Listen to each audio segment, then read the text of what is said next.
پروردگار سورہ فاتحہ اور سورہ اخلاص کا جواب بحق محمد و آل محمد سید خورشید محمد زیدی ابن سیدان محمد زیدی کی روح کو پہنچے. رب کائنات ان کے لیے برزخ کی راہوں کو آسان کر دے, جنت میں ان کے درجات کو بلند کر دے. پروردگار روز محشر ان کو ان ہستیوں کا ساتھ نصیب ہو جو شافع روز جزا ہے, اور پروردگار جنت میں بلند ترین مقام سید خورشید محمد زیدی کو عطا فرما. بر حبیب خدا خاتم الانبیاء صلوات. اللہم صلی علی محمد و آل محمد. بر علی مرتضی اولاد علی صلوات. اللہم صلی علی محمد و آل محمد. برائے خشنودی امام زمانہ بلندتر صلوات. اللہم صلی علی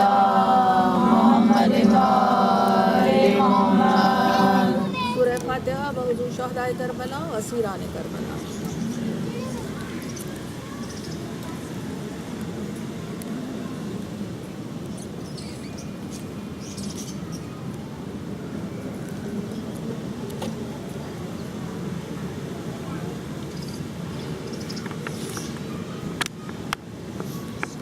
اعوذ باللہ السمیع العلیم من الشیطان اللعین الرجیم. بسم اللہ الرحمن الرحیم. الحمدللہ الذی لا یبلغ مدحۃ القائلون ولا یوصی نعم اولادون ولا یودی حقہ المجتہدون. الذی لا یدرکہ بعد الہمام ولا ینالہ غوث الفتان. الذی لیس لصفتہ حد محدود ولا نعمت موجود. فطر الخلائق بقدرتہ ونشر الریاح برحمتہ ووقد بالجہود میدان عرضہ. صلوات. اللہم صلی علی محمد و آل محمد. ثم الصلاة والسلام على صاحب الدعوات النبوية والصولة الحيدرية والعصمة الفاطمية والعلم الحسنية والشجاعة الحسينية والعبادة السجادية والمعاصر الباقرية والآثار الجعفرية والعلوم الكاظمية والحجاج الرزوية والجواد التقوية والنقاوة النقوية والهيبة العسكرية والغيبة القائم بأمر الله.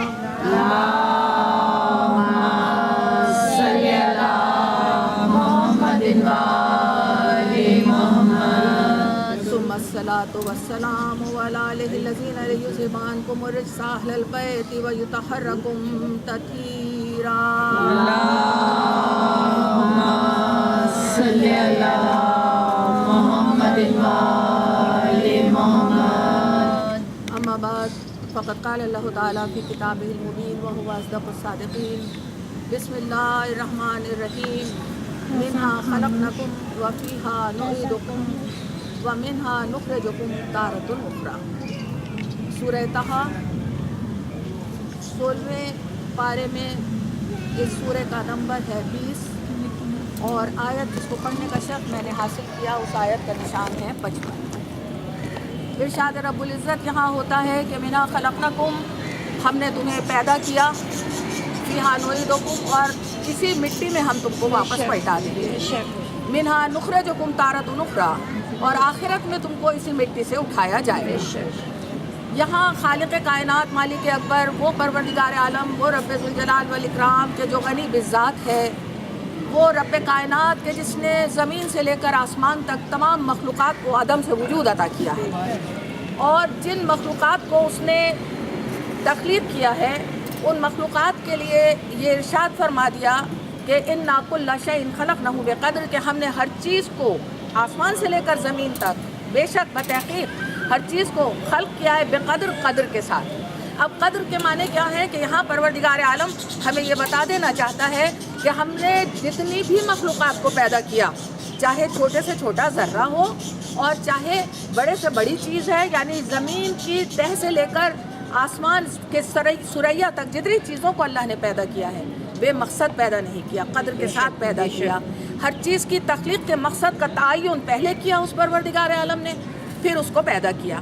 اس بات کو آپ بڑی آسانی سے آبزرو کر سکتی ہیں. زمین سے لے کر آسمان تک نظر ڈال کے دیکھیے, آپ کو کوئی ایک ذرہ بھی ایسا نہیں ملے گا جس کو اللہ نے بے مقصد پیدا کیا ہو. اب وہ پیدا کرنے والا پروردگار علی کل شیء قدیر ہے, اور جب وہ پیدا کر رہا ہے اور مقصد کا تعین کر کے پیدا کر رہا ہے, تو جس چیز کو جس غرض کے لیے پیدا کیا اس کو وہی قابلیتیں وہی صلاحیتیں اللہ نے عطا کر دی. آپ پانی کو دیکھ لیجئے, پینے کے لیے اللہ نے پیدا کیا, اور پھر جب پینے کے لیے پیدا کیا تو آپ اس پانی کو پیتے ہیں, حلق سے اترتا ہے پتہ نہیں چلتا. ایک معمولی سا بھی ذرہ کہیں سے اس کے اندر شامل ہو جائے, ایسا کہ جو آپ کی آنکھ سے نظر بھی نہیں آ رہا, مائکروسکوپک ہے, لیکن پانی آپ پیتے ہیں, آپ کے حلق میں پھنستا ہے پھر وہ پانی. یعنی اللہ نے پانی کو وہ صلاحیتیں دی, اور پھر پانی کو تمام ذی حیات مخلوق کی زندگی کی بنیاد قرار دے دیا. وَأَنزَلَ مِنَ السَّمَاءِ مَاءً طَهُورًا, کہ اللہ نے پاک و پاکیزہ پانی زمین کے اوپر نازل کیا ہے. اور اسی طرح سورج کو دیکھیے کہ سورج کو تخلیق کیا, اس سے ہمیں حرارت ملتی ہے, اس سے ہمیں توانائی ملتی ہے. سورج کی روشنی سے ہمیں کس قدر نعمتیں پروردگار عالم دے رہا ہے. درختوں کی طرف نظر ڈالیے. غرض مختصر بات میں یوں کروں گی کہ کوئی مخلوق دنیا میں آپ کو ایسی نظر نہیں آئے گی کہ جس کی تخلیق کا مقصد اللہ نے متعین نہ کیا ہو, اور اس کو وہی قابلیتیں وہی صلاحیتیں نہ دی ہوں جس مقصد کے لیے اس کو پیدا کیا. اب آپ سوچئے کہ جب اللہ نے تمام مخلوقات کو پیدا کیا تو ہر ایک کے لیے گریڈنگ کر دی, ہر ایک کے درجات مقرر کر دیے. سب سے پست رکھا زمین کو, زمین کے اوپر فوقیت عطا کی نباتات کو یعنی پودوں کو, پودوں کے اوپر فوقیت دی حیوانات کو, اور حیوانات کے اوپر فوقیت دی انسان کو. اشرف المخلوقات بنایا. اب یہ دوسری بات ہے کہ جب سائنسدان بات کرتے ہیں تو وہ یہ کہتے ہیں کہ جتنی بھی یعنی دو چیزیں ہیں, ایک جاندار ہے ایک غیر جاندار ہیں, اور جاندار چیزیں جو ہیں ان میں انہوں نے نباتات کو یعنی درختوں کو رکھا, حیوانات کو, اور اس میں انسان کو بھی شامل کر دیا.